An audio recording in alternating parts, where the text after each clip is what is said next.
Buenos días y bienvenidos sean a la séptima conferencia de temas selectos de biología. Esta vez nos acompaña Patricia Orduña Estrada, química farmacéutica bióloga, quien hizo sus estudios de maestría y doctorado en el posgrado de Ciencias Bioquímicas de la UNAM.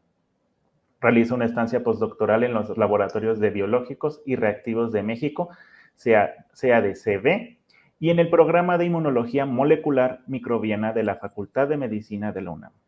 Es profesora asociada, C, de tiempo completo al Laboratorio de Microbioma de la División de Investigación de la Facultad de Medicina UNAM, así como profesora del Departamento de Microbiología y Parasitología de la Facultad de Medicina UNAM. Ha publicado artículos en revistas indexadas, artículos de investigación, un capítulo del libro y también ha participado en congresos nacionales e internacionales, ha participado en tutorías y también ha revisado o ha colaborado o ha revisado numerosas tesis. Agradecemos su presencia con nosotros esta mañana, doctora. Hola, Senten, muchas gracias. Gracias por la invitación. Y buenos días a todos.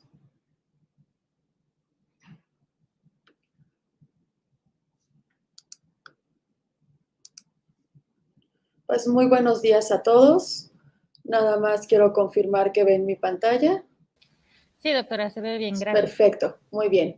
Pues muy buenos días a todos. El tema que vamos a revisar el día de hoy en este ciclo de conferencias que se ha venido organizando por parte del Departamento de Microbiología y Parasitología de la Facultad de Medicina de la UNAM es virus causantes de hepatitis. Estos virus son un grupo de virus que lo que tienen en común realmente es que van a causar una hepatitis vírica, que no es otra cosa más que una enfermedad sistémica que va a afectar preferentemente el hígado. Entonces, todos estos virus tienen un tropismo hepático. Sin embargo, hay diferentes tipos de hepatitis y diferentes tipos de virus que van a causar esta enfermedad. Vamos a ir revisando cada uno de ellos a lo largo de esta charla. Denme un segundo, por favor, solo para que puedan ver el puntero y para que puedan ver el señalador. Denme un segundo, por favor. Ahí está. De hecho, estas enfermedades son un problema de salud pública a nivel mundial, tanto así que hay campañas enfocadas por parte de la Organización Mundial de la Salud a combatir la transmisión y a fomentar la prevención de estas enfermedades. De hecho, el 28 de julio es el Día Mundial contra la Hepatitis, ¿no? Esto lo pueden encontrar y van a ver mucha información al respecto. Como les decía, estas enfermedades están causadas por un conjunto de virus que tienen este tropismo por el hígado. Y bueno, si como su nombre lo dice, hepatitis es una inflamación en el hígado. Lo que causan es una inflamación en el hígado. Aquí les pongo una imagen donde pueden ver todos estos virus. Tenemos desde el virus de hepatitis A, el virus de hepatitis B, el virus de hepatitis C, el virus de hepatitis D y el virus de hepatitis E. No se preocupen, ahorita únicamente esta imagen es con la intención de que ustedes vean que estos virus tienen características diferentes. Vamos a revisar cada uno de ellos, como les decía, a lo largo de esta charla. Pero ¿qué pasa en México con estas enfermedades? Aquí les muestro un poquito el número de casos que se han registrado por este virus en México, que se registraron en el 2021. Vean, el virus que más casos se reportan en México es el virus de hepatitis A, con más de 2,000 casos, seguido por el virus, y el virus de la hepatitis C, que incrementó de manera importante a 2,800. De hecho, de manera histórica, casi siempre hepatitis A es donde teníamos el mayor número de casos y en este año incrementó el número de casos de hepatitis C de manera importante. Hepatitis B con el tercer lugar y luego otras hepatitis víricas que pueden ser hepatitis D, hepatitis C, etcétera. Entonces es una enfermedad que sigue causando varios diferentes casos o muchos casos en México. Vamos a empezar a revisar cada uno de estos virus. Como les decía, cada uno de ellos tiene características diferentes. Vamos a empezar con el virus de la hepatitis A. ¿Qué es el virus de la hepatitis A? ¿Qué características viene? Vamos a revisar primero a nivel estructural qué características tiene este virus. Este virus, vean, esta es una imagen representativa del virus, pertenece a una familia de virus que se llaman los picoRNA virus, ¿no? Del género hepatovirus, y la característica que tienen es que van a tener este genoma de RNA de una sola cadena y no van a tener envoltura, solo tienen esta cápside. De hecho, esta es una imagen representativa de su genoma. Tienen 4 proteínas estructurales y 6 proteínas no estructurales, y bueno, todas estas van a ayudar a la replicación del virus dentro de las células. ¿Cómo es que va a causar enfermedad este virus o cómo va a entrar? Aquí lo vamos a ver más adelante, pero la vía de transmisión es una vía fecal-oral. Una vez que entra a nuestro cuerpo este virus, va a llegar hasta el hígado, generalmente a través de la vena porta. Va a llegar y llega en una forma que se llama un virus que tiene una cuasi-envoltura, ¿no? Les decía yo aquí que no es un virus envuelto, sin embargo, cuando se encuentra en la sangre y posteriormente pasa antes de llegar realmente a los hepatocitos, este virus tiene una envoltura o una semi-envoltura, se le llama. Esta característica lo va a distinguir porque ya después, cuando el virus comienza a replicarse en los hepatocitos y cuando llega a los canales biliares, pierde esta envoltura y entonces queda el virus desnudo, que es el que les platicaba anteriormente, y es el que va a llegar al intestino. De ahí llega al intestino y lo vamos a poder encontrar en las heces, y de ahí se va a poder transmitir, ¿no?, a otras personas a través generalmente del virus que se libera por las heces. Les decía, se va a replicar en los hepatocitos. Sin embargo, una de las características que tiene este virus es que no es citopático, no va a causar generalmente destrucción de las células. Otra cosa que es importante enfatizar con este virus es que el daño que causa el virus no está causado directamente por las proteínas virales, sino por la respuesta inmunológica que se despierta ante la respuesta del virus, generalmente por los linfocitos T, CD8 y por las células natural killer. Estos son los que van a causar una inflamación, pues, moderada generalmente en estos pacientes. ¿Cómo se transmite la enfermedad? Pues como les decía, se transmite por vía fecal-oral, a través de la exposición de agua o alimentos contaminados. Alimentos, pues son muy comunes que sean alimentos como fresas, por ejemplo. Pueden ser también algunos otros tipos de alimentos como carnes, en general, ¿no? Pueden ser verduras y productos cárnicos, pueden ser los que nos pueden llevar a una transmisión de virus de la hepatitis A, pero recuerden, la vía es fecal-oral en general. El periodo de incubación, pues es un periodo de incubación que generalmente va desde, el promedio es de unos 14 a 28 días y el virus se elimina 7 a 10 días después de la infección. Acuérdense, este virus se va a eliminar a través de las heces, lo que va a favorecer su diseminación. ¿Por qué es importante? Como les decía, es una de las hepatitis virales que más casos causa a nivel mundial. De hecho, se estima que hay decenas de millones de casos anualmente. Si queremos ver ya un poquito datos más concretos, por ejemplo, en el 2016 la Organización Mundial de la Salud estimó que había alrededor de 7,134 muertes ocasionadas por este virus. Sin embargo, bueno, esto va cambiando y son estimaciones porque muchas veces se pierden los datos en algunos países.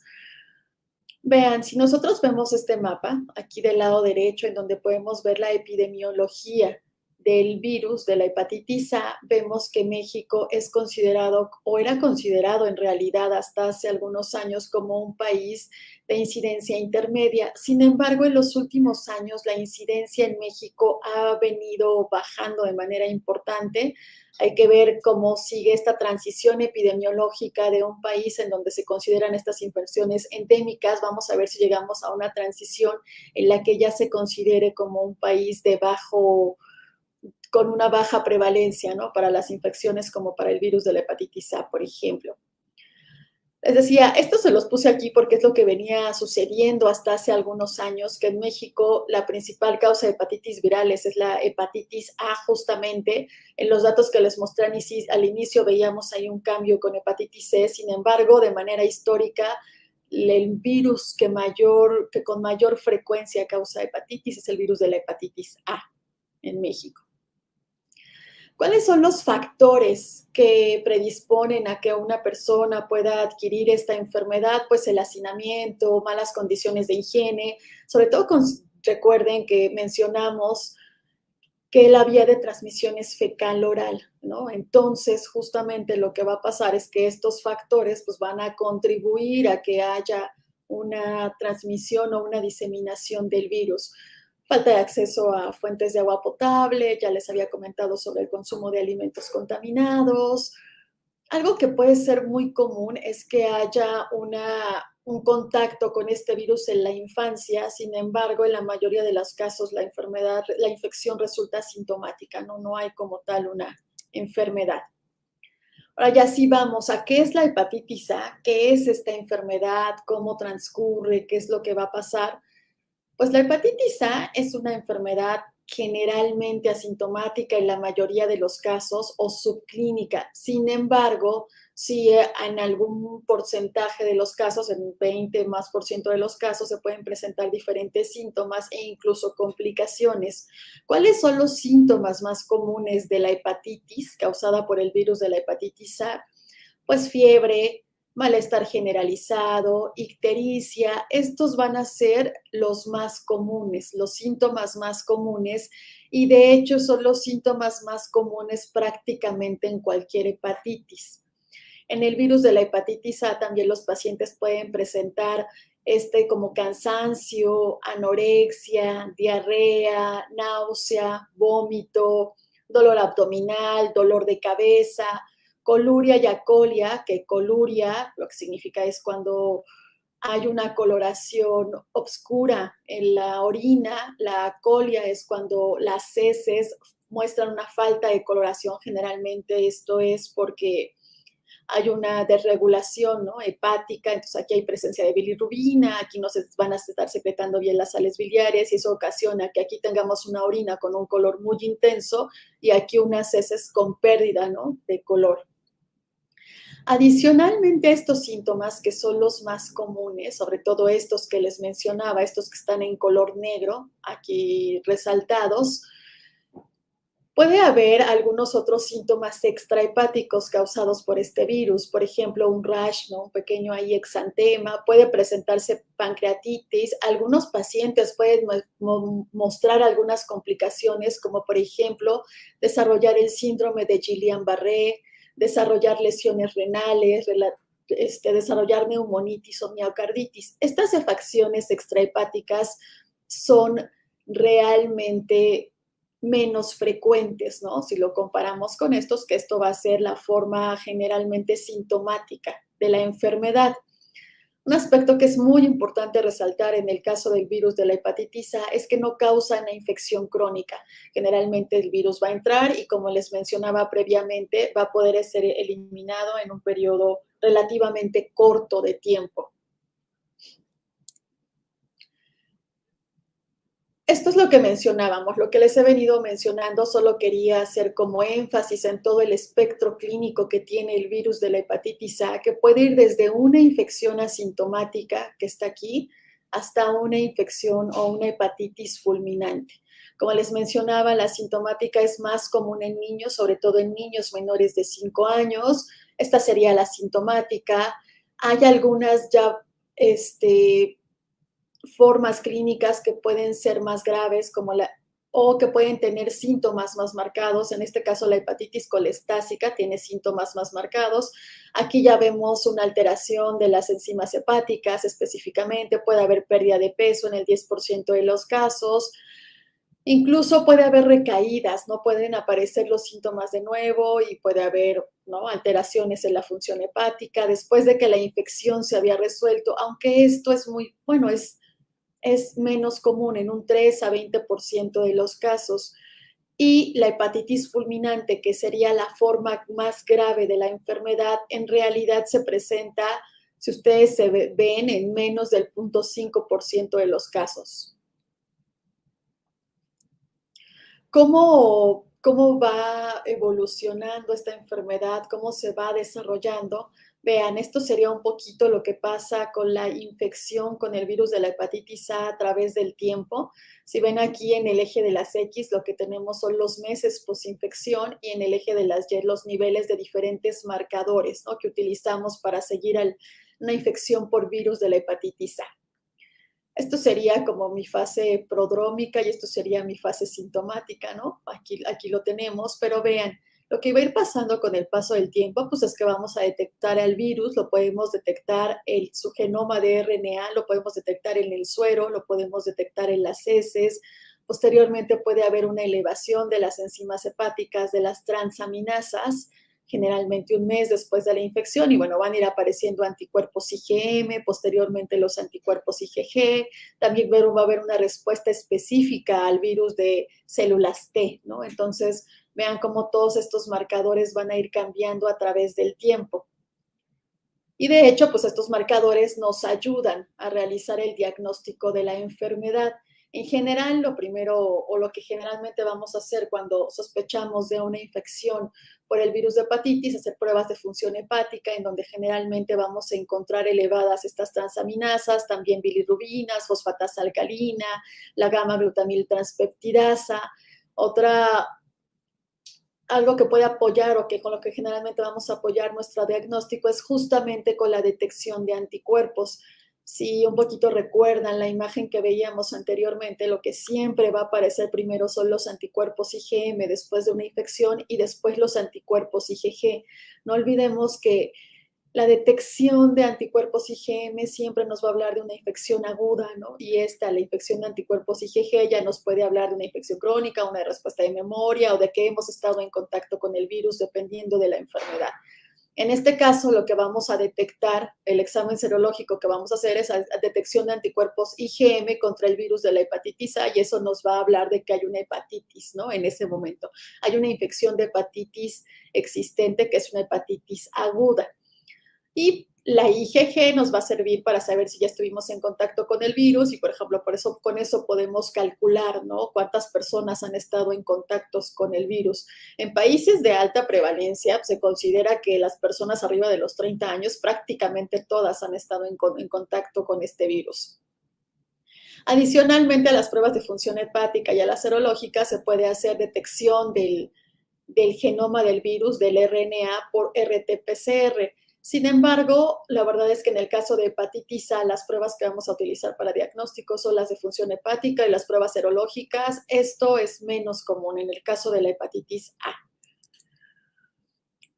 Para prevenir la enfermedad, obviamente, ahí no les puse aquí la parte un poquito que podemos intuir si consideramos que es una enfermedad que se transmite por vía fecal oral. Pues bueno, la higiene es importante, el lavado de los alimentos, la cocción adecuada de los alimentos, ¿no? Todo esto va a ser importante para evitar una transmisión del virus, la preparación adecuada de los alimentos, etcétera, para evitar la transmisión del virus. Sin embargo, aparte de estas medidas básicas para prevenir una infección, también está la vacunación. En el caso del virus de la hepatitis A, tenemos una vacuna con virus inactivado, que es una vacuna que se aplica en diferentes países en el mundo.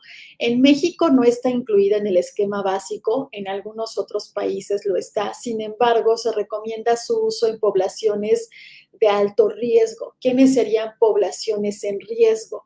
Pues los niños, ¿no?, mayores de 2 años en zonas con alta incidencia, las personas que viajan a otros países en donde esta enfermedad se considere endémica.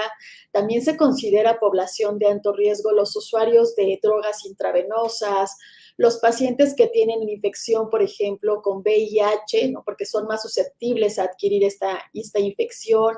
También las personas que tienen enfermedades crónicas de hígado, si hay una coinfección con el virus de hepatitis A, pues esto puede agravarlos. En general, el esquema de vacunación con el virus de la hepatitis A es una dosis basal y un refuerzo a los 6 meses y a los 12 meses. Hay dos esquemas en general, en uno se consideran solo 2 dosis y en otro se consideran 3 dosis, pero bueno, en general este es el esquema de vacunación del virus de la hepatitis A. Bueno, vamos a dejar un poquito de lado ahora el virus de la hepatitis A y vamos a hablar de otro de los virus que causan infecciones en el hígado, que es el virus de la hepatitis B. ¿Qué características tiene este virus? Vamos a empezar por ver igual sus características generales. ¿Cuáles son las características generales del virus? Pues aquí les muestro una imagen de este virus de la hepatitis B. Este virus de la hepatitis B pertenece a la familia Hepatnaviridae y pues su genoma, como lo pueden ver aquí, es un genoma de DNA de doble cadena circular. Es un virus envuelto, va a tener una envoltura lipídica. Hay diferentes genotipos descritos y lo que aquí quisiera como resaltar desde aquí es que hay diferentes proteínas que tiene este virus que nos van a ayudar también en el diagnóstico. Por ejemplo, está que es el antígeno E, lo vamos a encontrar abreviado así, el antígeno E del virus de la hepatitis B. Otro es el antígeno core o el antígeno del núcleo del virus de la hepatitis B, que se abrevia con esta C. Y el otro es una proteína de superficie que se va a encontrar aquí en la membrana, que es una proteína de superficie pequeña que la vamos a encontrar, ¿no? Abreviada así como S, y esta otra, ¿no? Estas que son las proteínas de superficie en general, ¿no? Ahí está la larga, la media y la pequeña, pero todas estas las vamos a encontrar aquí. Con fines de diagnóstico, solo quiero hacer hincapié aquí para que después no nos perdamos con esta información. A veces resulta un poquito confusa. Tenemos estos 3 antígenos que nos van a ayudar a hacer un seguimiento. El E, el del core y el de la superficie. Este virus, el virus de la hepatitis B, tiene un tropismo también por los hepatocitos. Tampoco se considera que tenga un alto nivel citopático, es decir, que cause tanto daño a las células, al igual de lo que hablábamos del virus de la hepatitis A. También el daño hepático está mediado en gran medida por la respuesta que nuestro sistema inmunológico monta ante la presencia del virus. Generalmente se considera que una respuesta mediada por células T se asocia a que vamos a poder eliminar el virus. A diferencia de lo que hablábamos con el virus de la hepatitis A, que el periodo de incubación era más corto, en el caso del virus de la hepatitis B, el periodo de incubación es de 4 a 10 semanas. ¿Qué es esto del periodo de incubación? Es generalmente el tiempo que pasa entre que estamos en contacto con el virus y en que se comienzan a presentar los signos y síntomas de la enfermedad.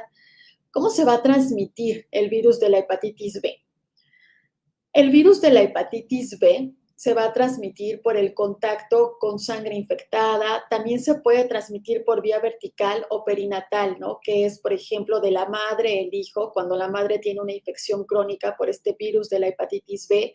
Por contacto sexual también se puede transmitir este virus. Y pues por estar en contacto, por ejemplo, con objetos contaminados con sangre, con picaduras, como por ejemplo las jeringas que se usan para la administración de drogas intravenosas, los equipos de diálisis o algún otro instrumental médico. Entonces, si se fijan, aquí cambia la vía de transmisión, ¿no? De la que hablábamos anteriormente con el virus de la hepatitis A, que se considera más un virus entérico y que es una transmisión fecal-oral. Aquí vamos a tener una transmisión generalmente por estar en contacto con la sangre infectada. En este caso sí hay una infección crónica, aquí sí se puede haber una infección crónica y las personas que tienen esta infección crónica y que son asintomáticos son los que generalmente van a facilitar la transmisión del virus.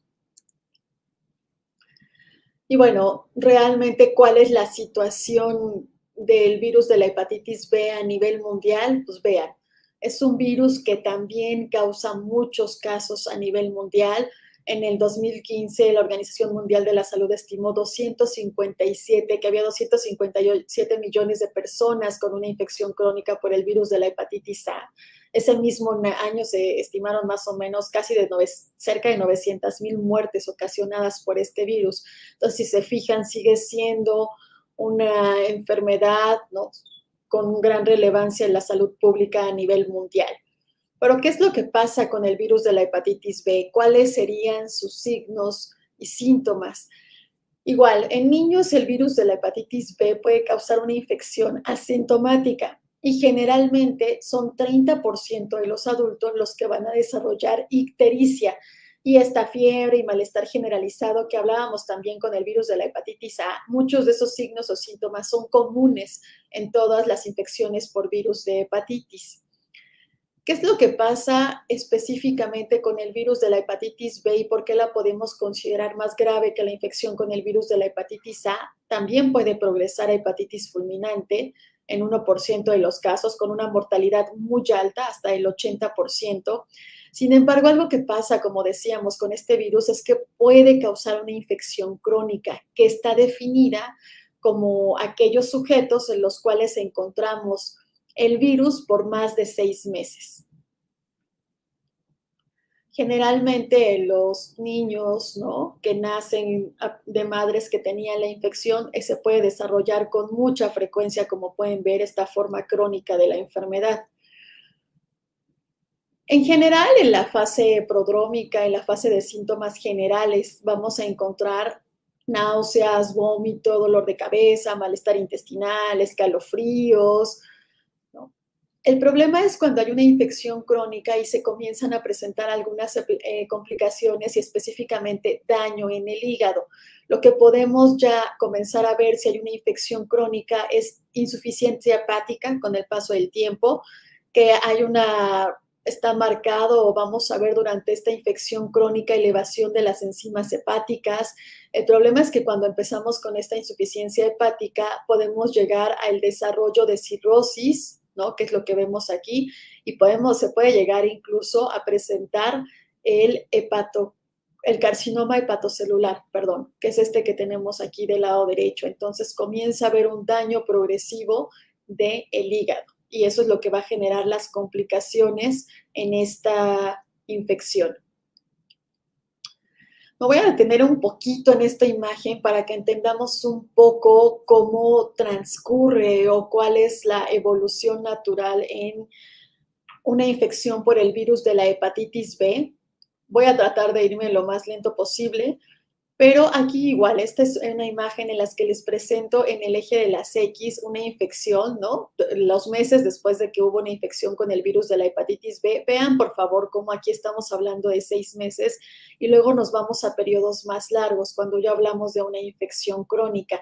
Aquí lo que van a ver es algunos marcadores, como qué marcadores, por ejemplo, concentración del antígeno de superficie del virus de la hepatitis B, la detección del DNA del virus de la hepatitis B, las enzimas hepáticas como las aminotransferasas. Aquí hay otro marcador que les decía que nos ayuda a ver cómo va cambiando la infección del virus de la hepatitis B, que este es el antígeno E. Entonces, en general, va a haber 4 fases durante la infección con el virus de la hepatitis B. La primera fase se llama fase de tolerancia inmune. Esa puede durar muchos años y lo que pasa aquí es que el funcionamiento hepático es normal y la inflamación y la fibrosis son mínimas.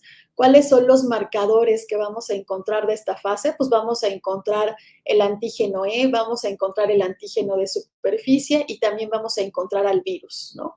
Eso es lo que vamos a encontrar durante la primera fase, ¿no?, de la infección. Después se puede evolucionar a una segunda fase en la que ya es la fase de aclaramiento inmune, se llama. Aquí la inflamación, puede haber inflamación y fibrosis moderadas. ¿Y qué es lo que vamos a encontrar? ¿Cuáles son los marcadores que nos van a permitir identificar que nos encontramos en esta fase? Generalmente disminuye la cantidad de DNA viral, hay una elevación de las enzimas hepáticas. Aunque están positivos el antígeno de superficie, pues estos son niveles más bajos y lo que vamos a empezar a ver son anticuerpos contra el antígeno E. Es lo que vamos a empezar a detectar, anticuerpos contra el antígeno E de este virus. Posteriormente viene la tercera fase y esa tercera fase es la fase inactiva o de control inmune. Una disculpa aquí, o de control inmune. En esta fase lo que va a pasar es que Igual, es una fase de control, va a haber una inflamación mínima, la fibrosis puede ser variable, la función hepática es normal. ¿Y qué marcadores nos van a permitir saber que estamos en esta fase? Pues vamos a encontrar anticuerpos contra el antígeno E. El antígeno de superficie va a estar en niveles bajos, así como el DNA, ¿no? El genoma del virus. Si lo cuantificamos por PCR en tiempo real, va a estar en niveles muy bajos. Y finalmente hay una fase de reactivación o de actividad inmune en donde también ya hablamos ya de una infección crónica. Vean, ya pasaron aquí están hablando ya de 2, 3, 4 años, ¿no? Lo que ha estado pasando.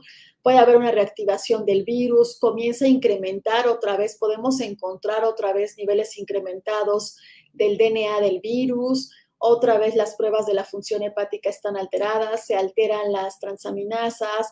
Y en esta fase es cuando tenemos un mayor riesgo de que los pacientes presenten cirrosis y carcinoma hepatocelular. Aquí la característica es que sí vamos a encontrar inflamación y fibrosis moderada a severa, ¿no? Entonces, esta es la fase de mayor cuidado si lo queremos ver así, a nivel clínico.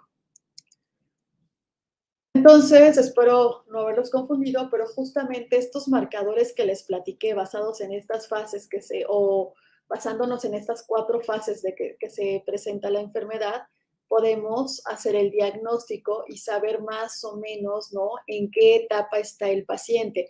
Aquí les puse un algoritmo, no quiero como detenerme mucho porque a lo mejor nos podemos tardar demasiado tiempo, pero, por ejemplo, vamos a poner 2 ejemplos nada más. Si yo encuentro en el análisis el antígeno de superficie positivo, los anticuerpos negativos, tanto con el core como con la superficie, eso lo que me está diciendo es que hay una infección aguda y que es necesario confirmar que haya reactividad, ¿no? O sea, que no haya sido que ya tenía yo el virus previo, que venimos de una infección crónica. Y bueno, así me va hablando cada uno de estos, ¿no? Por ejemplo, si yo tengo el antígeno de superficie negativo, pero tengo un resultado positivo a la presencia de anticuerpos de la superficie y la presencia de anticuerpos del core, generalmente eso lo que me está indicando es que hubo una infección previa por el virus de la hepatitis B, ¿no? Y que actualmente cuento con inmunidad contra ese virus. Les digo, son diferentes resultados, la interpretación, no quiero confundirlos con esto, solo quiero que nos quedemos con la idea de que todos estos marcadores nos permiten saber, ¿no?, en qué fase, en cuál de estas 4 fases de la infección nos encontramos, y con base en ello se toman las decisiones para el tratamiento. Entonces, vemos cuál es la mejor decisión, ¿no?, si hay que hacer tratamiento o no, dependiendo de la fase en la que nos encontremos. Y generalmente en el caso del virus de la hepatitis B, no es suficiente con diagnosticar a nuestro paciente. Si tenemos un resultado positivo para infección por virus de hepatitis B, también deberíamos de hacer un seguimiento de las familiares cercanos y de las parejas sexuales, ¿no? Esto para evitar que el virus se siga transmitiendo. ¿Cuál sería el tratamiento? Les digo, dependiendo de qué fase nos encontremos, pero en general, las indicaciones para iniciar un tratamiento para la infección o contra la infección del virus de la hepatitis B es tener una carga viral mayor a 2,000 unidades internacionales por mililitro. Esto generalmente lo vamos a detectar por PCR en tiempo real. También, pues, que haya una inflamación o necrosis moderada o severa y que haya una elevación de las transaminasas, de estas enzimas hepáticas, perdón. ¿Cuáles son las opciones terapéuticas si encontramos estas condiciones? Las opciones terapéuticas generalmente son la administración de interferón pegilado, aunque tiene la desventaja de que los efectos adversos pueden ser muy altos. También se pueden administrar análogos de nucleósidos o nucleótidos como el entecavir y el tenofovir, ¿no? Esos también se pueden administrar a los pacientes para evitar que se siga dando la progresión y que se llegue a presentar juntamente la cirrosis y el hepatocarcinoma. Como les decía, ese es el objetivo del tratamiento, evitar la progresión de la enfermedad y prevenir las formas graves. Ese va a ser el objetivo de dar tratamiento en estos pacientes. ¿Cuál es la prevención? Pues en este caso son medidas higiénicas, pero medidas higiénicas enfocadas al tipo de transmisión, ¿no? Uso de preservativos para evitar la transmisión sexual, evitar que los individuos infectados donen sangre, no compartir utensilios personales. De hecho, yo creo que si alguno de ustedes ha tenido la oportunidad de ir a donar sangre, ¿no? Podrá haber notado que algunas de las pruebas que hacen durante este como escrutinio inicial es saber si tenemos una infección o no con virus de hepatitis. Si tenemos una infección con virus de hepatitis, no podemos donar. Con hepatitis B, sobre todo. Inmunoprofilaxis. Sí hay una vacuna también que se puede aplicar a los 0, a los primeros y a los 6 meses. También hay anticuerpos que se pueden, hay inmunoglobulinas que se pueden detectar, que se pueden administrar, por ejemplo, sobre todo en los recién nacidos en las primeras horas. Esto para evitar que el virus llegue y se establezca en estos pequeños. Y como les decía, ya el uso de vacunas específicamente, de vacuna a los 0, a los 1 y a los 6 meses, eso de hecho ha sido una medida que se ha implementado a nivel mundial con gran éxito.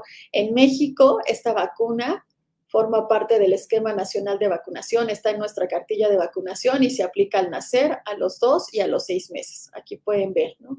Esto que es el esquema nacional de vacunación en México. Muy bien, y seguimos avanzando con estos virus de hepatitis. Ahora vamos a hablar del virus de la hepatitis C. El virus de la hepatitis C, pues bueno, tiene también características muy particulares. Este no pertenece a ninguna de las familias anteriores que hablamos de los virus, de los virus previos. Este pertenece a la familia Flaviviridae, a este género que se llama hepacivirus. De hecho, es el único virus que pertenece a este género. En este caso, miren, aquí hay una imagen representativa del virus. Este es el genoma del virus, que es un RNA de cadena sencilla. Es un virus envuelto, hay 7 genotipos descritos. También tiene 4 proteínas estructurales, 6 proteínas no estructurales, ¿no? Estas son las características generales del virus. Pero, ¿qué pasa con este virus? Este virus también es un virus que causa muchos casos de hepatitis a nivel mundial. También en este mismo análisis que hizo la Organización Mundial de la Salud, se estimó que 71 personas tienen una infección crónica con el virus de la hepatitis C, y se estimaron en este año, en el 2016, prácticamente 400,000 muertes ocasionadas por este virus. Y específicamente es el agente causal o el principal agente causal del cáncer de hígado a nivel mundial, ¿no? Esta infección con el virus de la hepatitis C. ¿Cómo se transmite esta enfermedad? ¿Cómo se va a transmitir la infección por el virus de hepatitis C? También en ese aspecto se parece mucho al virus de la hepatitis B, es a través de transfusión sanguínea, a través de estar en contacto con jeringas contaminadas. Esto generalmente los usuarios de drogas intravenosas. Puede haber riesgo ocupacional, obviamente, por ejemplo, en trabajadores del sector salud. Transmisión sexual, transmisión perinatal, ¿no? Todas estas son las vías por las cuales se puede transmitir. Les digo, en ese aspecto se parece mucho a lo que vimos con el virus de la hepatitis B. ¿Cuáles son las enfermedades asociadas a una infección por el virus de la hepatitis C? Pues igual, hay hepatitis aguda en 20% de las personas infectadas. La hepatitis aguda es lo que habíamos visto previamente. Esto es ictericia, personas con ictericia, náusea, vómito, elevación de enzimas hepáticas. Generalmente también aquí el problema con el virus de la hepatitis C es que también hay una infección crónica. Y el problema es que esta infección crónica no puede llevar a que se presente fibrosis del hígado, cirrosis y carcinoma. De hecho, el problema es que en un porcentaje pues, no tan pequeño, que es aproximadamente el 15% de los sujetos, puede haber una progresión muy rápida a cirrosis. Y de hecho, la infección por el virus de la hepatitis C es una de las principales causas de trasplante. Aquí les puse el dato concreto que tenemos, que es en Estados Unidos, pero en realidad es una de las principales causas de trasplante hepático a nivel mundial. No me voy a detener en esta imagen mucho, pero igual quería nada más ponerles una imagen en lo que vieran la evolución de la enfermedad, un poco como lo vimos con el virus de la hepatitis B. Vean, aquí también tenemos una hepatitis aguda inicial, luego una hepatitis crónica, luego cirrosis y luego el carcinoma. Vean cómo el tiempo de progresión también comienza de meses, sin embargo, este se va a años, ¿no? Y vemos diferentes marcadores, las enzimas que se elevan durante la fase aguda, pero después pueden bajar y volver a subir, ¿no? En diferentes fases de la enfermedad. Y el virus, pues lo podemos encontrar de manera ahí, de manera pues, persistente a lo largo de los años, y lo que comienza a elevarse también son la presencia de anticuerpos específicos contra el virus de la hepatitis C. Entonces, si ven, pues sigue una progresión más o menos similar a lo que teníamos con el virus de la hepatitis B, pero este sí es una infección crónica que puede durar muchos, muchos años, y como les decía, tiene un mayor riesgo de presentar el carcinoma hepatocelular.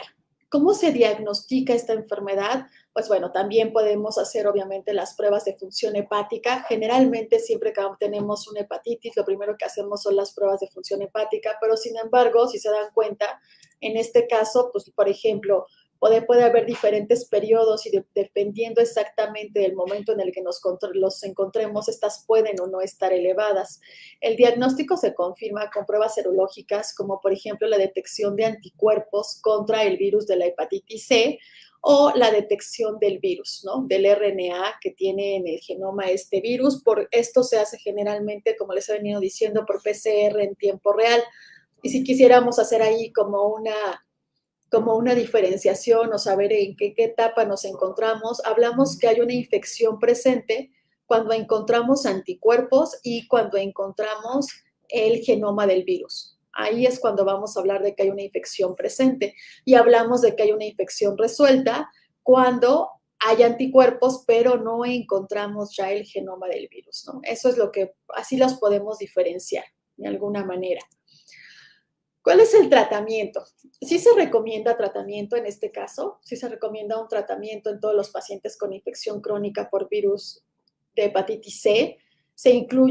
Puede incluir no solo el uso de diferentes antivirales, que son los que les muestro aquí en esta tabla, sino también el uso de interferón pegilado. De hecho, se los había comentado previamente con la infección por el virus de la hepatitis B. El problema que tenemos con el uso de interferón pegilado es justamente que los efectos adversos pueden ser muy, muy grandes, muy altos en los pacientes que reciben este biológico en específico. Y bueno, dependiendo del genotipo del virus de la hepatitis C que esté causando la infección, se recomiendan diferentes antivirales, ¿no? Pero vean, la duración en realidad es un tratamiento largo de alrededor de 12 semanas. Entonces, bueno, esto es lo que más o menos se usa. Entre ellos, pues vean el Vasvir, ¿no? Sofosbuvir, que son los que principalmente se van a ocupar para el tratamiento de estas infecciones. Y bueno, vamos avanzando para llegar a nuestros últimos dos virus, los últimos dos virus que vamos a revisar en esta charla, que son virus causantes de hepatitis. Vamos avanzando ahora con el virus de la hepatitis D. En el caso de la hepatitis D, este tiene una peculiaridad, ¿no? Este virus de la hepatitis D es un virus satélite en realidad, se considera un virus satélite, pertenece al género deltavirus. Esta es la estructura, perdón, no se ve muy bien la imagen, es un genoma de una sola hebra, circular, complementario. Aquí está el RNA del virus, tiene un antígeno de superficie. Sin embargo, se considera un virus satélite porque para que exista la infección por el virus de la hepatitis D, tiene que haber una infección previa por el virus de la hepatitis B, ¿no? Entonces, las personas con riesgo de contraer una infección por virus por hepatitis D son las personas que tienen una infección previa con virus de la hepatitis B. ¿Okay? Y lo que pasa con este virus es que va a potenciar de alguna manera todo el cuadro clínico que vimos del virus de la hepatitis B. Aquí les puse en este caso el ciclo de replicación como para que viéramos cómo llega y se une a los hepatocitos, pierde la envoltura, ¿no? Después va a migrar al núcleo, ¿no? Hay síntesis del antígeno, se replica, un poquito como para que viéramos que sí va a llegar y sí va a entrar a los hepatocitos, pero les decimos, al ser un virus satélite sí requiere que haya esta coinfección con el virus de la hepatitis B. ¿Qué pasa con este virus? Bueno, pues este virus también va a causar un gran número de casos, de 15 a 20 millones se estima de personas, se estima que pueden estar infectadas con este virus. Y como les decía, el problema es cuando hay esta coinfección con el virus de la hepatitis B, porque se considera la forma más severa de la hepatitis viral crónica. La transmisión puede ser por vía parenteral, por exposición a sangre infectada, fluidos corporales y a transmisión sexual. De hecho, si se fijan y si lo vemos así, el virus de la hepatitis B, C y D tienen una transmisión muy similar, ¿no? Tenemos prácticamente los mismos mecanismos de transmisión. Respecto a algunos datos relevantes de esta infección, específicamente el virus de la hepatitis B, pues va obviamente a disminuir la replicación también del virus de la hepatitis B. La respuesta inmune va a depender de la respuesta inmune del virus de la hepatitis B. Y sin embargo, aquí también una de las cosas es, como les decía, esta coinfección del virus de la hepatitis D con el virus de la hepatitis B, lo que hace es que pues, haya hepatitis fulminante en un mayor número de casos, con un mayor pronóstico, incluso sin posibilidad a veces de llegar al trasplante. También lo que hace, les decía, es potenciar, ¿no?, todo este cuadro que vimos con el virus de la hepatitis B. Entonces la progresión a cirrosis puede ser mucho más rápida, con descompensaciones más graves que pueden llevar a la muerte de los pacientes en un periodo de tiempo más corto. En este caso, en el diagnóstico, pues en realidad en todo paciente que tenga una infección por virus con hepatitis B, tenemos que buscar si no hay coinfección por hepatitis D. ¿Cómo lo hacemos? También mediante pruebas serológicas, detectando la presencia del virus, de antígenos del virus, o mediante PCR, detectando en este caso, el genoma del virus.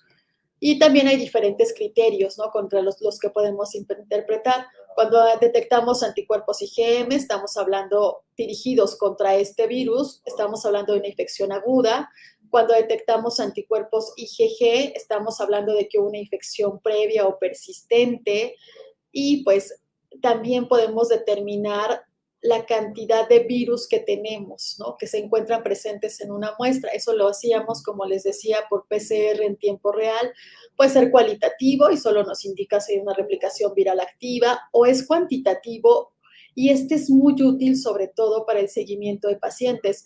De hecho, no se los mencioné previamente, pero incluso con las infecciones con virus de hepatitis B, C y en este caso D, muchas veces no solo es importante saber si está o no está el virus o detectar o no el genoma del virus, sino es muy importante detectar qué cantidad de virus tenemos, o qué niveles de virus tenemos, porque esto va a determinar, por ejemplo, el tratamiento. También nos puede ayudar a saber si el tratamiento que estamos viendo está siendo exitoso o no, etcétera, ¿no? Entonces, sí es importante saber no solo que está el virus, sino cuántos virus están presentes, ¿no? ¿Qué tratamiento damos para la infección con virus de la hepatitis D? Pues se trata de la coinfección, ¿no? Obviamente también podemos utilizar interferón pegilado, y pues la mejor estrategia de prevención es el control de la infección por el virus de la hepatitis B. Acuérdense, si no tenemos infección por virus de la hepatitis B, no tenemos infección del virus de la hepatitis D. O sea, aquí sí, si evitamos una, automáticamente estamos evitando la siguiente infección. Y bueno, vamos a pasar a al último virus de hepatitis que vamos a ver el día de hoy, y este es el virus de hepatitis E. Este, al igual que el virus de la hepatitis A, se considera un virus entérico, y ahorita vamos a ver por qué. Este virus de la hepatitis E pertenece a una familia que se llama Epiviridae, y tiene también un genoma de RNA de cadena sencilla, no tiene envoltura lipídica, también puede tener formas que tienen una envoltura, una cuasi envoltura le llaman. Y vean, este es un poquito de cómo está aquí estructurado el genoma del virus de la hepatitis C. Pero bueno, no nos vamos a detener a revisar cada uno de sus genes. Vamos a ver algunos datos relevantes. También se estima que puede haber muchos casos, como alrededor de 20 millones de casos de la infección por el virus de la hepatitis C a nivel mundial. La transmisión, sí se va a parecer en ese aspecto al virus de la hepatitis A. La transmisión es por vía fecal oral. Y también puede ser de madre a hijo y también por transfusiones y trasplantes, pero en la mayoría de los casos va a ser por vía fecal oral y por vía vertical de madre a hijo. De hecho, este virus se presenta con mayor frecuencia en estos grupos de riesgo, que son mujeres embarazadas, personas con enfermedades hepáticas subyacentes y personas inmunocomprometidas. Estos se consideran los grupos de riesgo. De hecho, uno de los grupos que más se hace énfasis, ¿no?, es en el de las mujeres embarazadas porque se puede presentar una alta morbilidad y mortalidad. El periodo de incubación en este caso generalmente es de 2 a 6 semanas y el espectro de la enfermedad puede ser desde una enfermedad asintomática hasta una hepatitis fulminante. Y bueno, la hepatitis aguda sería la que ya hemos venido revisando, la que vimos desde el caso de la hepatitis A, ¿no? Esta enfermedad donde puede haber fiebre, ictericia, ¿no?, malestar generalizado, etcétera. El problema es que aquí con la hepatitis fulminante también puede haber una mortalidad importante que, les digo, se ve incrementada en los grupos de riesgo y específicamente en las mujeres embarazadas. Y bueno, en algunos casos raros pueden también presentarse complicaciones, como por ejemplo que se desarrolle un síndrome de Guillain-Barré. Pero aquí ven, aquí les digo que el principal grupo de riesgo son las mujeres embarazadas. ¿Cómo diagnosticamos una enfermedad por la infección del virus de la hepatitis C? Pues lo vamos a detectar, lo vamos a hacer generalmente por presencia de anticuerpos, antivirus de la hepatitis C, por la detección del virus por PCR. El tratamiento, pues sí se han recomendado el uso de algunos antivirales, como por ejemplo la ribavirina para las formas agudas y crónicas, también el interferón pegilado. Aquí les puse el sofosbuvir, que es otro antiviral entre signos de interrogación, porque en realidad, dependiendo de los estudios que ustedes vean o de las guías clínicas que ustedes consulten, pueden recomendarlo o no, ¿no? Sin embargo, no ha sido tan claro su éxito en el tratamiento. Y simplemente hacer énfasis en el caso del virus de la hepatitis C, que específicamente el grupo de riesgo que tenemos que cuidar es ¿no?, el de las mujeres embarazadas, y sospechamos que hay hepatitis y se confirmamos que hay una hepatitis E específicamente, que puede causar estas complicaciones. Pues muy bien, espero que este haya sido un vistazo general a todos los virus de hepatitis. Yo sé que a lo mejor pudimos haber visto más cosas moleculares, pero por cuestiones de tiempo quise acotarlo a las cosas más relevantes de cada una de ellas. Entonces, pues no sé, estoy abierta a dudas o preguntas que surjan. Doctora, muchísimas gracias por la presentación y pues todos los datos que mencionó, tomando en cuenta que son múltiples virus, ¿no es así? Y que hay muchos datos que nos resultan relevantes, tanto sea a las personas que nos están mirando, a los profesionales que nos estén mirando, que estén involucrados en el área de la salud. Y tomando en cuenta lo que comenta, sí, tenemos algunos saludos. Emi Romero, Alexis Seña nos saludan, nos dan los buenos días. El doctor Arturo Jonathan Rodríguez Flores también le manda su apoyo.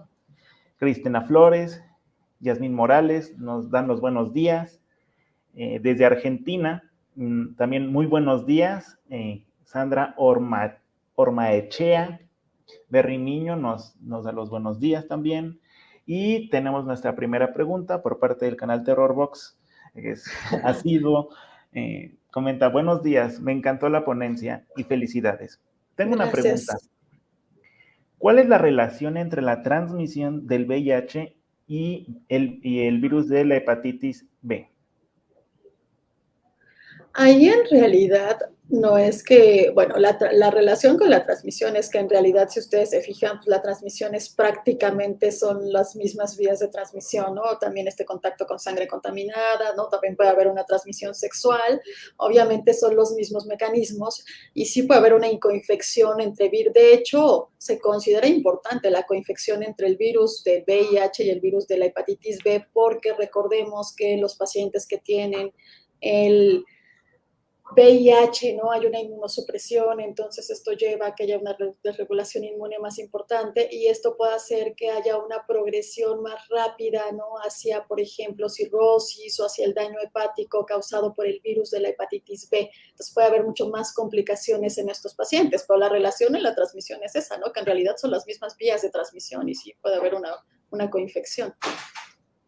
Y pues también la relación con el virus de la hepatitis C, ¿no? Que también se tienen Claro. estas vías, que algo que también yo quería comentar es, y que nuestro auditorio escuche, ¿no? Sobre lo que es la Clínica Condesa, que está en Patriotismo, y una Clínica Condesa que aunque no sea Colonia Condesa, se ubica en Iztapalapa, y cuyos objetivos son obviamente la detección de enfermedades como son, bueno, ellos están orientados primariamente a VIH, pero tenemos estas infecciones que son muy importantes, VHB, VHC, y que pues no hay que no hay que quitar el pie del renglón para hacer, bueno, que recalcar la importancia epidemiológica y de problema de salud social que son estas enfermedades, ¿no?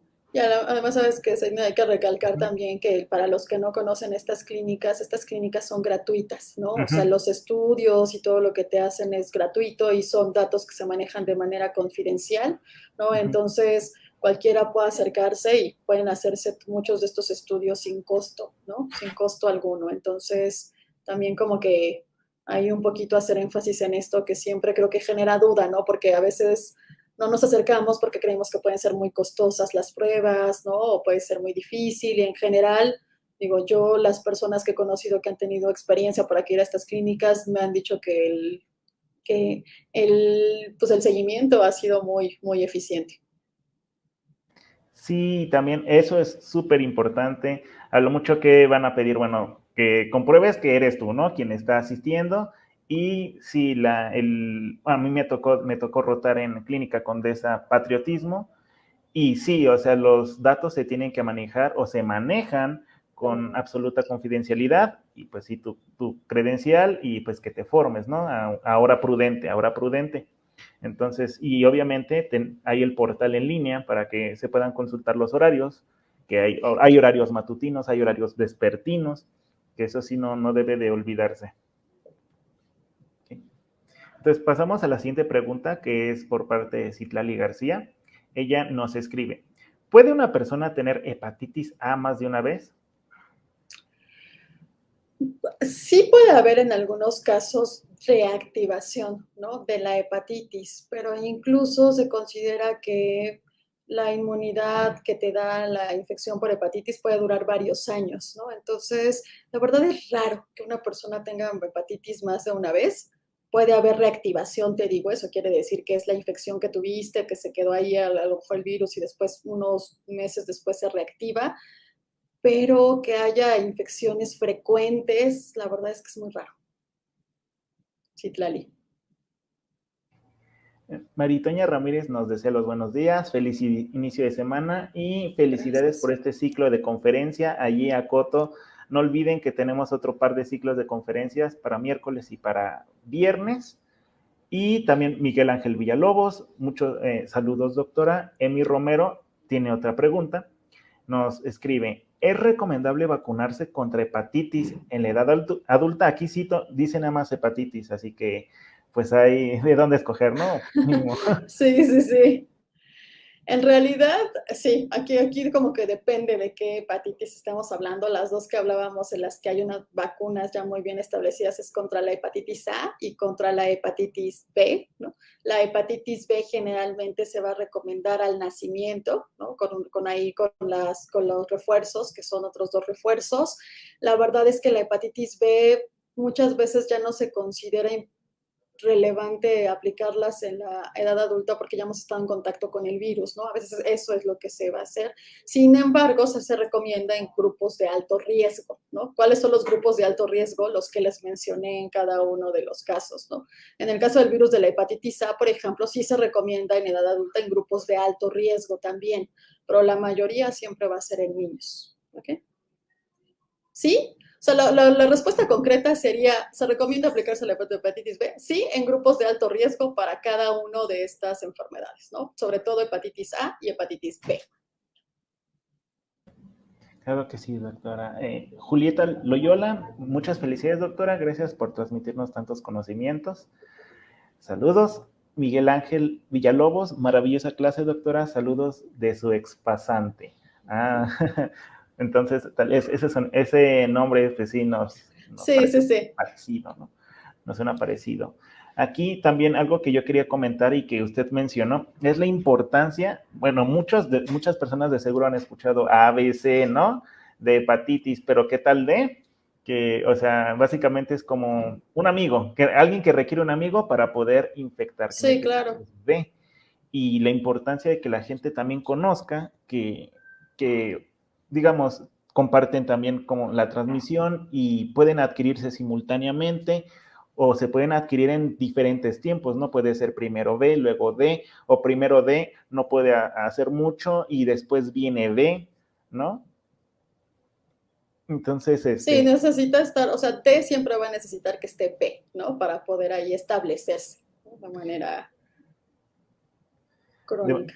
Claro, y no bueno, no olvidar que, o sea, B, C, D, que sí nos pueden llevar a una afectación muy importante y pues yo le llamo la doble C, el carcinoma, hablamos de carcinoma hepatocelular, y el otro C, que sería la probable desarrollo La de cirrosis. cirrosis. Así es.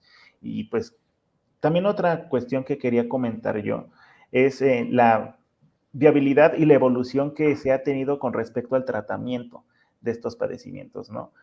Que, bueno, yo recuerdo muy bien de mis épocas de estudiante, o sea, que sí se hacía, obviamente se sigue haciendo lo que es la conciencia de estas enfermedades, pero también tomar en cuenta el costo de los tratamientos, ¿no? Que pues obviamente hacer este tipo de, o producir el medicamento, los interferones, tiene su costo y debido a la cantidad de población que se tiene con estos padecimientos, pues sí puede resultar un poquito más difícil cubrir a todos, ¿no?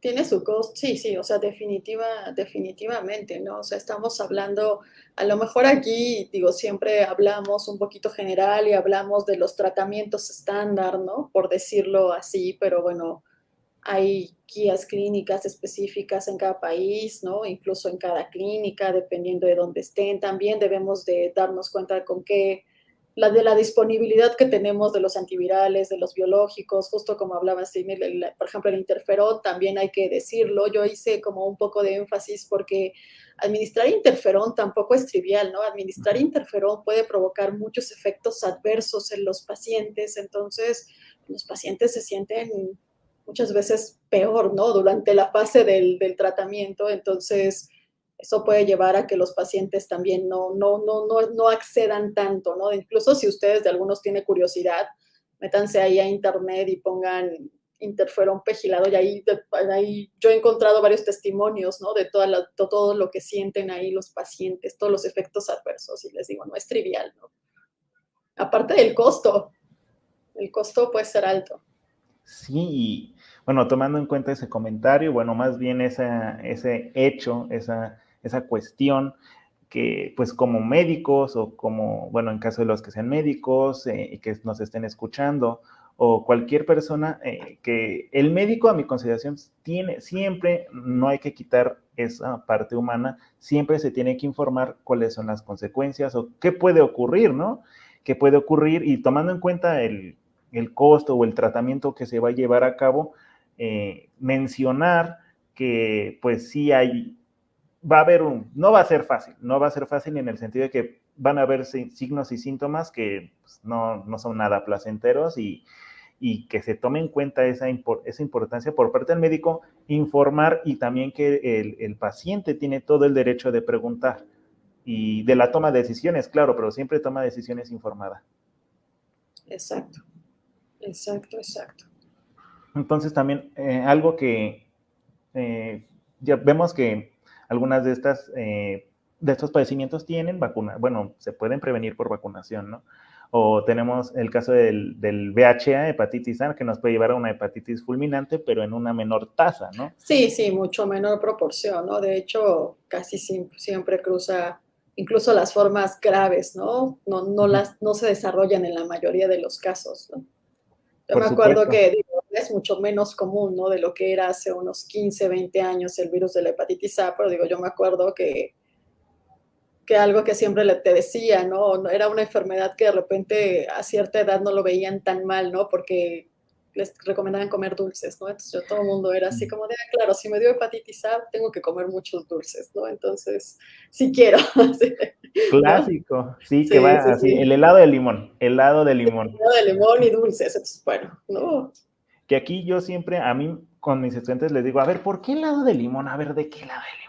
A ver, pero recuerden, o sea, sí tiene su vitamina C, tiene azúcares, sacáridos, ¿no? Pero recuerden que ahorita el hígado anda en la lucha, lo están infectando, está ocurriendo fenómenos inflamatorios y no se olviden de eso, la tarea que tiene el hígado de la cuestión biliar. Entonces, pues la cuestión biliar, la bilis se encarga del metabolismo lipídico, entonces no vamos a no sobreesforzarlo y por lo tanto una dieta baja en lípidos, sí, en grasas, en lo que pues pasa este proceso, algo que puede que muchas personas lo piensen así como, ah, sí, helado de limón, la importancia radica en el porqué, ¿no? Sí, claro, exacto. Sí, entonces, y algo que quería comentar, algo que mencionó sobre las pruebas de funcionamiento hepático, que pues sí hay que recalcar su importancia para nosotros llevar a cabo algo que es narrowing, ¿no? Así como cerrar nuestro diagnóstico, ok, es hepático, ya vimos que estamos viendo elevación en las transaminasas, enzimas de escape, elevación de las bilirrubinas y que nos pueden guiar hacia el diagnóstico. Y no solo eso, conforme nosotros tenemos a nuestros pacientes, podemos con eso ir viendo y también usando ciertas escalas, ver si está evolucionando favorablemente o desfavorablemente.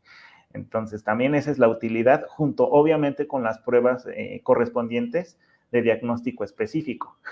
Sí, Sí, claro, pero yo creo que es un conjunto, ¿no? O sea, no debemos de pensarlas todas como un ente separado, ¿no? Que nos dan completamente información aislada, sino todo nos va a servir en conjunto para el diagnóstico y también para establecer un tratamiento, ¿no? Creo que vuelvo a lo mismo, ¿no? Yo siempre me gusta como hacerles mucho hincapié, siempre hablamos de tratamientos generalizados, pero siempre hay que ver el caso de cada uno de nuestros pacientes, ¿no? Porque puede tener enfermedades de base, puede tener, no sé, los que tienen VIH, etcétera, ¿no? Entonces, digo, hablamos de tratamientos generalizados, pero sí tenemos que tomar toda la información para establecer el mejor tratamiento para los pacientes. sí, Eso, aquí es cierto, yo quiero hacer una acotación que no quiero que olvide también el auditorio, es que pues nosotros no leemos, o sea, sí, como médico o sí tenemos que leer los laboratorios, ¿no? Obviamente, pero un paciente no son laboratorios, entonces cuando es así de que estos laboratorios necesito conocer al paciente, necesito conocer su contexto, necesito saber qué constelación trae, ¿no? O sea, qué constelación socioeconómica, laboral tiene este paciente para nosotros poder dar un tratamiento, un manejo mucho más adecuado, ¿no? Y obviamente también entender su comunidad y saber cómo se detonó, qué es lo que está ocurriendo. claro, claro, definitivamente. Si no olvidemos, por ejemplo, en ese caso de hepatitis B, ¿no? Hepatitis C, establecer también, ver contactos, ver que no se haya, ¿no? Que no haya más personas ahí infectadas con Claro, estos virus. algo que también, o sea, también no olvidar lo de las agujas, ¿no? Agujas contaminadas. También nos puede hablar de un contexto mucho más complejo, ¿no? Porque estas agujas contaminadas puede ir desde lugares donde se lleva a cabo procesos de tatuaje o que no están llevando el proceso adecuado de manejo de, de materiales, ajá, o también pues el uso de drogas intravenosas y pues de que se comparten agujas, ¿sí? O Sí, sí, accidentes sí, de puede haber laboratorio. muchos contextos, sí, sí, sí. muchísimos contextos. Incluso en el personal de salud, ¿no? O sea, por eso Ujú. también hacerles énfasis, ¿no? También mucho cuidado cuando manipulemos, ¿no? Que Cualquier pues tipo. cada año, ¿no? Que pasa, no sabemos, algún chico que esté haciendo sus rotaciones o que esté en el internado, ¿no? Y pum, lo picaron o se picó por accidente y saber que existe un riesgo, ¿no? Existe el riesgo latente y se tiene que hacer la batería de pruebas, ¿no? VHB, VHC, VIH, siempre Exacto. para poder hacer el manejo lo más pronto posible y observar qué se puede hacer, ¿no? No estamos, nosotros, personal de salud jamás va a estar libre de esos riesgos. Claro. No, al contrario, ¿no? Ujú. Están expuestos a Súper ellos. expuestos. O en laboratorios de investigación, por supuesto, que se están manejando directamente estos agentes. Súper importante tomar en cuenta eso. Así es. Definitivamente. No sé si tenga algún otro comentario que quiera decir, doctora, o Pues algo más. algo más, pues no sé, nada más te digo, Ujú, nada más recordarles, ¿no? Como sobre todas estas vías de transmisión, ¿no? ujú. Acuérdense, vía de transmisión fecal oral, vía de transmisión sexual, etcétera, ¿no? Y bueno, no son las únicas enfermedades que se transmiten por estas vías. Ahorita estamos hablando de virus causantes de hepatitis, pero bueno, creo que las vías de transmisión fecal oral hay muchos virus y bacterias que la tienen, vía de transmisión sexual también, ¿no? Entonces, Ujú. apliquemos medidas preventivas, ¿no? Para prevenir. Tenemos ahí las herramientas, ¿no? Como a la mano, con a lo mejor acciones hasta sencillas, ¿no? Como el lavado de manos, la higiene, ¿no? Lavado de alimentos. En el caso de la transmisión sexual, digo, también tenemos diferentes herramientas que podemos utilizar, digo, obviamente el uso de preservativos o condón, ¿no? Etcétera, que siempre les digo, así como tal vez un poquito por el entorno cultural que tenemos, siempre pensamos en el condón con un uso, pero como con un uso, ¿no? Con un uso anticonceptivo, ¿no? Con Sí, el uso para no quedar embarazada, ¿no? Pero pues no, también tiene otra función importante que es el de prevenir infecciones de transmisión sexual que créanme que, ¿no? Que es muy, muy, muy importante. Entonces, pensemos también en otra parte. Y les digo, tenemos muchas herramientas para prevenir todas estas enfermedades, ¿no? La idea no es de estas pláticas, me imagino, no es obviamente como decirles, miren cuántos virus tenemos y miren cuánto hay, sino como que hagamos conciencia también de todo lo que podemos hacer para no contraer estas infecciones, ¿no? claro, y no solamente, o sea, hay que dimensionar, o sea, cuánta historia ha pasado, desde Jon Snow, ¿no? O sea, la evolución de la salud pública, todo lo que se ha llevado a cabo para que nosotros tengamos este conocimiento y para que lo apliquemos en la medida de lo posible. Lo importante es, o sea, educar, tener en cuenta estos datos, esta información y obviamente aplicarlo, ¿no? No nada más así de que, pasa por aquí, sale por acá, y que obviamente el llevar a cabo estas acciones vitales, pues va a redituar, obviamente, va a redituar, y no solo eso, también la promoción y la búsqueda, eso ya tal vez vaya un poquito más allá de la labor médica, pero que, o sea, que tiene que ver con la exigencia de ciertos requerimientos mínimos para una población, ¿no? Como el acceso a agua potable en estos Claro. casos, ¿no? O la cobertura con, con con métodos de barrera que nos permitan reducir la incidencia de enfermedades de transmisión sexual, ¿no? Y la educación.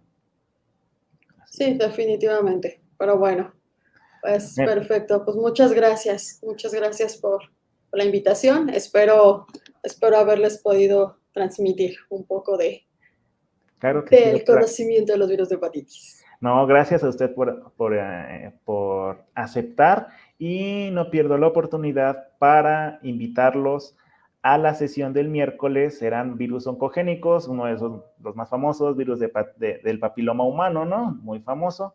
Y no tengan un buen día, tengan un excelente día. Nos veremos el miércoles. Muchas gracias. Hasta luego. Hasta luego.